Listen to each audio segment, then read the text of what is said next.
Hello and welcome back to the channel. Now, it looks as though the saga, the ongoing drama between Pastor Joshua Iginla, his wife Yemisi Iginla, and the South African side chick continues unabated. So now we have the latest development with Pastor Iginla's brother, Precious Iginla, now chiming in with his own contribution to the whole saga. So I will probably play you a clip of the guy at some point so you can see what he looks like. This is this Precious Iginla, so you can see what he looks like and marry his look to his brother. But first, let me give you an account of what he has to say, and then as we develop the story, if there's room within the story, I might well play you a clip of what it looks like. But first, let's have a listen to what he has to say. So he says, "She poisoned him. Pastor Iginla brother speaks on marital scandal, makes new allegations." Following the scandalous events that enveloped popular Abuja-based Pastor Joshua Iginla and his ex-wife Yemisi, Pastor Iginla's brother has been contacted and he has made new revelations. The sibling, whose name is Precious Iginla, opened up about Yemisi's role in the eventual crash of the marriage, just as he revealed a new secret about Joshua Iginla's new wife. Precious Iginla, who was dispassionate about the entire affair, condemned Joshua Iginla's wife and claimed that she was the one who caused the trouble in the marriage and eventually pushed her husband to the wall so much that he was forced to divorce her. According to Precious, Yemisi tried to kill her husband by poisoning him.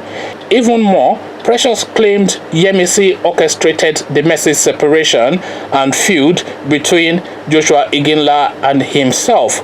He revealed that due to her lies, manipulations, and attempts to kill him, he was frustrated during his service to his brother. This was despite the fact that Yemisi's own sister Bumi was a key part of the ministry. He said, "This is what an African woman in America does to her husband. As soon as you take them to America, as soon as our African women discover their right in the constitution of that country, they use it against their husband. Is it a sin to take your wife to America like Yemisi, my former wicked in-law, who became a thorn in the flesh of her husband? For there to be a revolution, a man needs to kick against the system."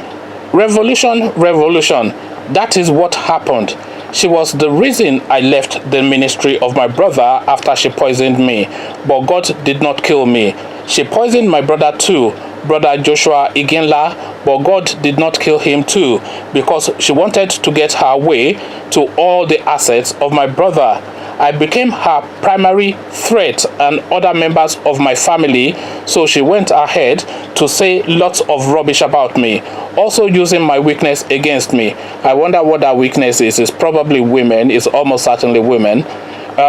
A woman who lied to her husband that she was told that I wanted to kill him and take over his ministry just because she wanted me out, and she succeeded driving me out of the ministry after much frustration in the ministry under my brother's ministry, all because of this evil woman. There are lots of stories which I will not want to go into. A woman who does not want to see any of my family members visit her home, but wants her family to be cared for by all means by my brother. She creates war at home and makes the home unbearable for the husband to stay. She was always advised by her junior sister, Bumi, who was ordained by my brother. My brother has been liberal to her family. Every member of her family has a house and a car from my brother. Brother Joshua Iginla was always used as a tool to enrich her family. The members of her family will always make requests from her, which she will always bounce at my brother with anger that my brother must do her wish. I have prayed that God will remove her the way she removed me from my brother's ministry after working with him before she was married. I give God all the praise that all these are happening because it is an answer to prayer for me and my family. When she drove me out of her former husband's ministry, she then told my brother to train his own brother, that should be her own brother, to be a pastor. My brother declined. That became a war at home again. My brother was not happy. I left after all the frustration. So he said, since you drove my brother out of my ministry, your own sister too, Pastor Bumi, will also go. Mind you, Pastor Bumi, the younger sister of Yemisi, was the former PA to my brother. She put her there, but guess what? None of my family members was handling any sensitive position. I was the only one in the ministry with my brother in my family. In fact, I was posted far away to Imo State, Owerri. Nothing to show for my life. Then I was suffering while her sister was enjoying in the office as the PA to my brother, unknown to my brother that she was used as a spy on him and informant.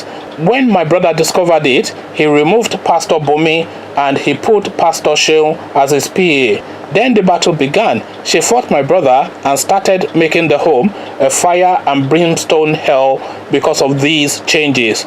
My brother has been very patient person to her, but she likes fighting and creating scenes. Ladies and gentlemen, marriage is not by force, but by choice. We don't marry to die, but to live. Me as a man, before I became a man of God, I cannot take half of what my beloved brother took from her. From every indication, she does not love her former husband, my brother, Joseph Iginla. Ladies and gentlemen, on behalf of me and my family, we welcome Stella Bamaliga into the Iginla family. Precious Iginla was probed further with a few more questions. For one, Precious did not deny that his brother had married a new wife, Stella Bamalaga, in 2014 and had gone ahead to have a child with her. In fact, he said that if it is true that the new woman was really pregnant for the second time, he and the entire Iginla family will be very happy. So the question was put to him directly. We learned that the South African wife is currently pregnant with her second child for your brother. Is this true? That I cannot establish because the last time I saw her, nothing as such. As a matter of fact, we, as the Iginla family, want her pregnant. So, if she is pregnant now, we are grateful to God. It was also probed that Pastor Iginla married this South African woman in 2014, but he only came out about it in 2019. I think that question can be answered by him, but to me, I think he had good intentions. That is why he kept it from the public, contrary from the feelings or the thoughts of the public. There is no other truth than what has been revealed so far. We love Yemisi until she became so cruel because of her selfish interest. So really, that is what Precious Iginla has to say. Precious Iginla, of course, being Joshua Iginla's brother. I'm thinking maybe his younger brother. I think, yes, his junior brother. So yes, that is what he has to say. So there's nothing really surprising in what he had to say, because that's family loyalty, sticking to your own, blood is thicker than water, etc. And obviously, he has always, from the readings of this, he has always been of the mind that Yemisi is the one preventing him from accessing the goods and the loot of the church. So now he has identified her as the obstacle that needs to be hurdled for him to access the riches of the church. And this is effectively what you read from what he has to say. So there you have it. Pastor Joshua Iginla's brother, Precious, sticking the knife in. I don't think I'll put that clip in, actually. I'll probably just put a picture of him in the slides somewhere so you can see what he looks like. Doesn't really matter what he looks like, it's really what he has to say. And what he did have to say was really effectively backing up his brother and sticking the knife into the wicked in-law, as is chosen to describe her, because he feels that she is the one preventing him from accessing the loot of the church. So this is it. This is how it plays out in Nigeria. It's a familiar story effectively. They are all in it for the money, and we've seen it again, and they are now admitting it effectively in their own words. You can hear what he had to say, and those were his own words recounted to you. So there you have it, from the horse's mouth. They are only in it for the money, and he thought that the wife was preventing him from the loot, and woe betide her, and off she goes. So there you have it. The Iginla saga continues. No doubt we'll revisit this story again. What say you? Conversations about the Iginlas in the comment section. But before we go chat about the Iginlas and South African side chicks in the comment section, click on the red subscribe button so it goes gray, the bell button so you are notified as soon as I drop a video. Once you've done both, join me in the comment section where we can carry on these conversations. I'll leave you here, meet you there, and I'll say peace.